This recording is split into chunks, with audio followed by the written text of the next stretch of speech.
Hi friends, आप सभी लोगों का आपके अपने YouTube channel agriculture tricks by NK में हार्दिक स्वागत करते हैं। तो आई होप फ्रेंड्स, आप सभी लोगों को पता ही होगा कि अपन ने 4 फरवरी को आपको जो एग्रीकल्चर सुपरवाइजर का एग्ज़ाम होने वाला है उसको लेकर टेस्ट सीरीज चला रखी है। तो आज अपन काफ़ी इंपॉर्टेंट क्वेश्चनों की बात करेंगे। आज के जो पेपर में जो आज का सेशन रहने वाला है, यहाँ से काफ़ी अच्छे क्वेश्चन पूछे जाएंगे जो काफ़ी रिपीट होने वाले क्वेश्चन है। तो चलिए विदाउट किसी टाइम वेस्ट के अपन ज़्यादा से ज़्यादा क्वेश्चन सॉल्व करेंगे कम टाइम के अंतर्गत। चलिए बात करते हैं, जो आपका वाद्य यंत्र जो कच्ची घोड़ी नृत्य में बजाया जाता है तो वो कौन सा है? तो वो आपका अलगोजा होगा, झांझ होगा, सुरनाई होगा या कमायचना होता है। तो जब राइट आंसर की इसकी बात करेंगे तो ऑप्शन नंबर ए यहाँ से क्या हो जाता है, राइट आंसर हो जाता है कि आपके कच्ची घोड़ी नृत्य में जो बजाया जाने वाला यंत्र है वो कौन सा हो जाता है, झांझ हो जाता है। तो ऑप्शन नंबर बी यहाँ से क्या होता है, काफ़ी शानदार राइट आंसर निकल के आता है। नेक्स्ट आंसर की अपन बात करें, क्वेश्चन की बात करें, लोक नाट्य चार वेद किससे संबंधित है? इंपॉर्टेंट है ये क्वेश्चन, आपके पेपर में छपने वाला क्वेश्चन है। बात करेंगे उदयपुर का है, अलवर का है, टोंक का है या भरतपुर है। तो ये अपन टेस्ट सीरीज के अंदर पहले भी क्वेश्चन की बात कर चुके हैं कि जो आपका चार वेद है ये आपका कहाँ पे है, आपका टोंका से संबंधित है। तो ऑप्शन नंबर सी यहाँ से क्या हो जाता है, राइट आंसर हो जाता है। नेक्स्ट क्वेश्चन काफ़ी इंपॉर्टेंट क्वेश्चन है, काफ़ी कंफ्यूज करने वाला क्वेश्चन है। तो आपको बताना है कि युगल नृत्य है, तो निम्न में से युगल नृत्य कौन सा है?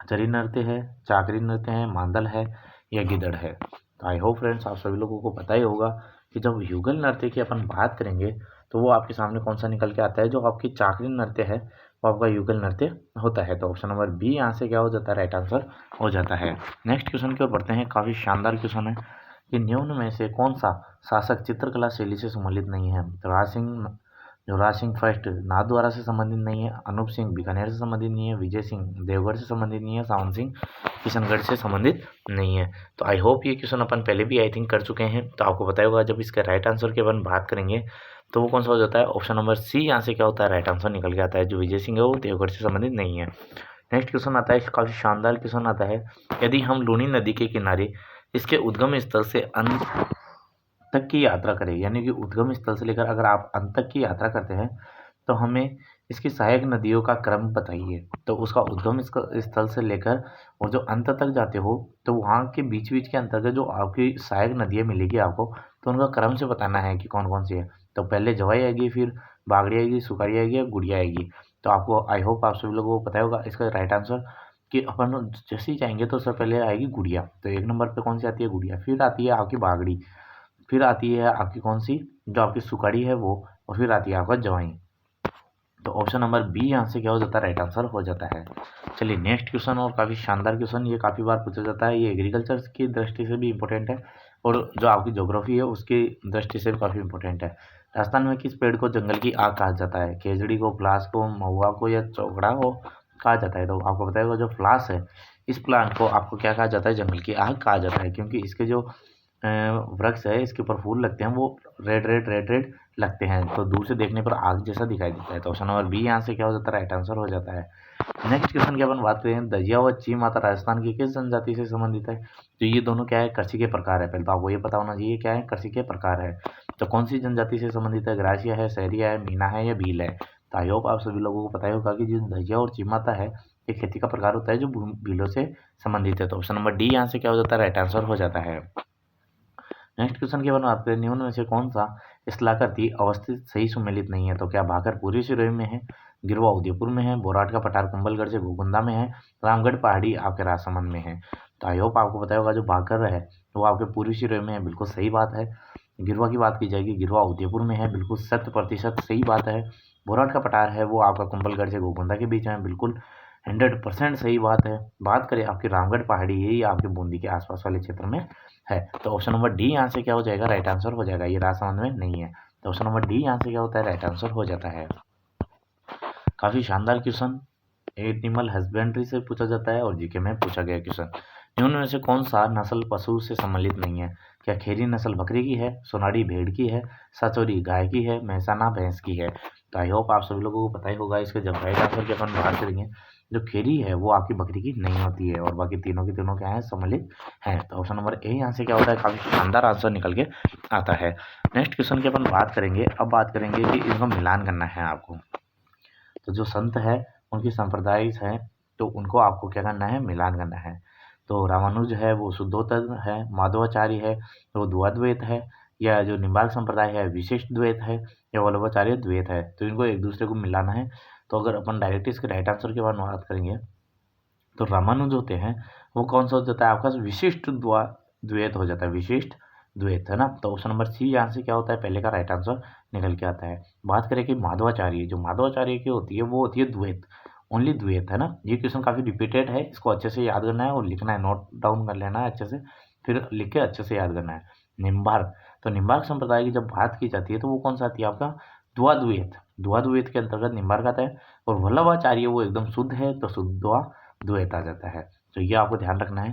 तो इसको जब आंसर देखेंगे तो आपके सामने पहले का क्या आएगा आपका सी आ जाएगा, दूसरे का डी आ जाएगा, तीसरे का आपका क्या आता है, तीसरे का बी आ जाएगा, और फिर क्या आता है आपका ऑप्शन नंबर ए आ जाएगा। तो सी डी बी ए, तो अब ऑप्शन देखना है सी डी बी ए किस में आ रहा है। तो अपन देखेंगे कि option number C D B A आपके ऑप्शन नंबर बी के अंतर्गत आ रहा है। बी ऑप्शन क्या हो जाएगा, राइट आंसर हो जाएगा। नेक्स्ट क्वेश्चन, काफ़ी शानदार क्वेश्चन, पशु मेले का और स्थान से चयन करना है। बात करेंगे वीर तेजाजी पशु मेला कहाँ लगता है, वो परबतसर नागौर में लगता है, बिल्कुल सही बात है।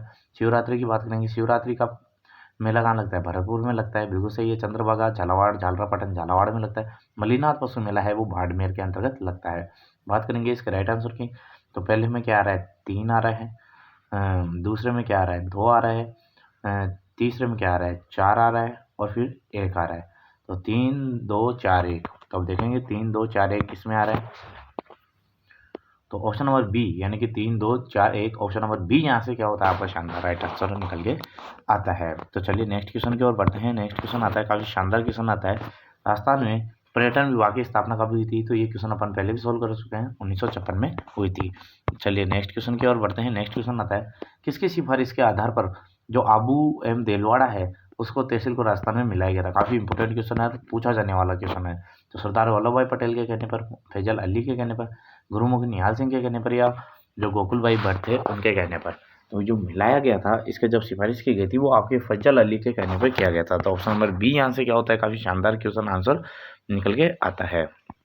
चलिए नेक्स्ट क्वेश्चन की बात करेंगे, ग्रियर्सन ने किस बोली को भील की बोली की संज्ञा दी। काफ़ी इंपॉर्टेंट क्वेश्चन है, काफ़ी शानदार क्वेश्चन है, ये अपन पहले भी सोल्व कर चुके हैं। भीली बोली की जब बात की जाएगी तो वो कौन सी आती है आपकी, अहिरवाटी आती है, डिंगल आती है, निमाड़ी आती है, वागड़ी आती है। तो आपको बताओगे जो वागड़ी बोली है उसे ही अपने जो आपके जॉर्ज इब्राहिम ग्रियर्सन थे इन्होंने क्या कहा था, वागड़ी बोली को ही भीली बोली कहा था। तो ऑप्शन नंबर डी यहाँ से काफ़ी शानदार सुंदर आंसर निकल के आता है। नेक्स्ट क्वेश्चन की अपन बात करें, राजस्थान में न्यूनतम जनसंख्या वाले निम्न में से 3 जिलों का सही क्रम, यानी कि सही बढ़ता हुआ क्रम बताना है आपको। तो बर्थडे का क्रम तो आपको बताना है सबसे कम, हाँ तो सबसे कम कहाँ होता है आपका सिरोही में, फिर प्रतापगढ़, फिर जैसलमेर में, जैसलमेर प्रतापगढ़ सिरोही में, प्रतापगढ़ सिरोही जैसलमेर में, या जैसलमेर सिरोही प्रतापगढ़ में। तो आई होप आप सभी लोगों को पता होगा कि सबसे कम जनसंख्या है वो कहाँ है आपके जैसलमेर में। तो फर्स्ट पे जैसलमेर आ जाएगा, फिर आपके बाद में आता है प्रतापगढ़, फिर आता है आपका सिरोही। तो ऑप्शन नंबर बी यहाँ से काफ़ी सुंदर आंसर निकल के आता है। तो सबसे कम किस में हो जाएगा आपका जैसलमेर में, उससे थोड़ा ज़्यादा किस में होगा प्रतापगढ़, और फिर सिरोही। तो ऑप्शन नंबर बी यहाँ से क्या हो जाता है, राइट आंसर हो जाता है। चलिए नेक्स्ट क्वेश्चन की ओर बढ़ते हैं। राजस्थान में मई जून में सर्वाधिक धूल भरी आंधियाँ कहाँ चलती है, ये अपन टेस्ट सीरीज में पहले भी क्वेश्चन सोल्व कर चुके हैं। बीकानेर में चलती है, जैसलमेर में, गंगानगर में, बाड़मेर में। तो आपको बताया सर्वाधिक जो धूल भरी आंधियाँ चलती है वो आपके गंगानगर में चलती है, और सबसे कम चलती है वो झालावाड़ के अंतर्गत चलती है। इसका विशेष रूप से आपको ध्यान रखना है। ऑप्शन नंबर सी यहाँ से क्या होता है, काफ़ी शानदार राइट आंसर निकल के आता है।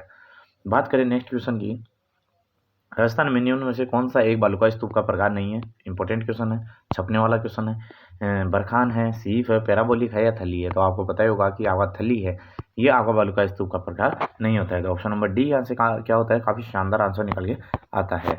नेक्स्ट क्वेश्चन की अपन बात करें, राजस्थान राज्य में कृषि जनगणना 2015-16 के अनुसार कुल पुरुष प्रचलित जोतों का संख्या थी।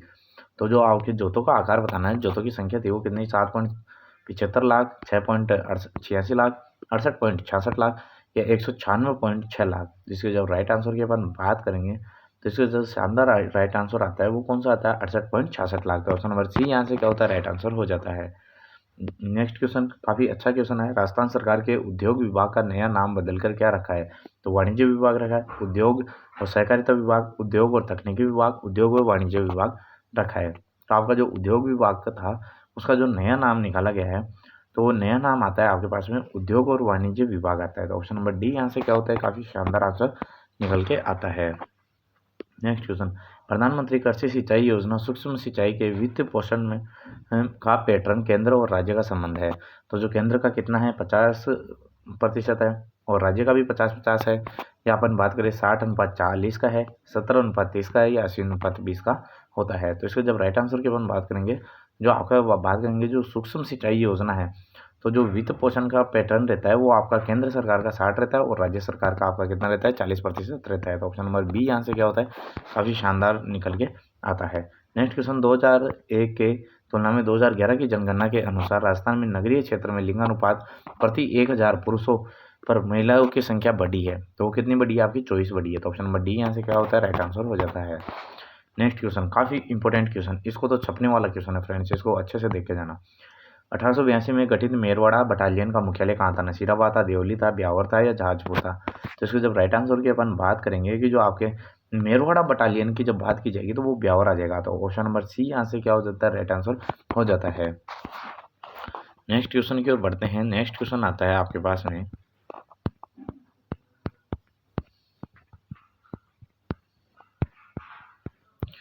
नेक्स्ट क्वेश्चन आता है, काफ़ी अच्छा क्वेश्चन है, छपने वाला का, कमला और इलायची, ये आपका काफ़ी इंपॉर्टेंट है और ये काफ़ी बार पूछी गई है। कमला और इलायची किस चित्रकला शैली से संबंधित महिला चित्रकार है। तो जोधपुर से है, नाथद्वारा से, किशनगढ़ से या बूंदी से। तो इसको अच्छे से गांठ बांध के लिख लेना फ्रेंड्स। जो कमला और इलायची है वो चित्र शैली से जो संबंधित है, वो महिला चित्रकार वो नाथद्वारा से संबंधित है। तो ऑप्शन नंबर बी यहाँ से क्या हो जाता है, राइट आंसर हो जाता है। ये 1 से 2 बार साल के अंतर्गत पूछा जाता है ये क्वेश्चन हर एग्जामों के अंदर। मिर्जाई, दूताई और डंगला किसका प्रकार है। तो अंगरखी का है, पगड़ी का है, धोती का है या लहरिया का है। तो आपको बताया दूताई, मिर्जाई और ये सभी प्रकार आते हैं आपके अंगरखी के आते हैं। ऑप्शन नंबर ए यहाँ से क्या होता है, काफ़ी शानदार आंसर निकल के आता है। ये आपके सिलेबस का नहीं है, चलिए ये भी आपका सिलेबस का नहीं है। चुनाव संपन्न, ये भी आपके सिलेबस का नहीं है। आपके जितने सिलेबस के होंगे अपन उनकी ही बात करेंगे, है ना। राजस्थान के सिविल सेवा अपील अधिकरण कहाँ है। तो जोधपुर में है, बीकानेर में है, भरतपुर में है या जयपुर में है। तो इसके जब राइट आंसर की अपन बात करेंगे तो वो कहाँ है, आपका जयपुर के अंतर्गत स्थित है। जो आपका सिविल सेवा अपील अधिकरण है वो कहाँ है, आपके जयपुर में है। ऑप्शन नंबर डी यहाँ से क्या होता है, काफ़ी शानदार सुंदर आंसर निकल के आता है। नेक्स्ट क्वेश्चन की अपन बात करेंगे। नेक्स्ट क्वेश्चन आता है आपके पास में, ये अनुसूचित क्षेत्र विस्तार अधिनियम 1996 का संबंध है। तो आरक्षण क्षेत्र विस्तार से, पंचायत राज सशक्तिकरण से, शिक्षा से, संस्कृति विकास से। जिसके जब राइट आंसर की अपन बात करेंगे तो क्या होता है, आपके पंचायती राज सशक्तिकरण से होता है। तो फ्रेंड्स आपको वीडियो आज का पसंद आए तो लाइक करें, ज़्यादा से ज़्यादा शेयर करना ना भूलें। तो मैं इन्हीं क्वेश्चनों को शेयर करूंगा आपके पास में जो आपकी एग्जाम की दृष्टि से काफ़ी इंपॉर्टेंट है। अपन फालतू के क्वेश्चनों की बात करने वाले नहीं है। और जो वीडियो देख रहा है वो 2x करके जल्दी से देख सकता है, क्योंकि यहाँ से मैं जितने भी क्वेश्चन करा रहा हूँ यहाँ से काफ़ी क्वेश्चन है आपके जो रिपीट होने वाले हैं। थैंक यू फ्रेंड्स, मिलते हैं नेक्स्ट वीडियो में नेक्स्ट अपडेट के साथ।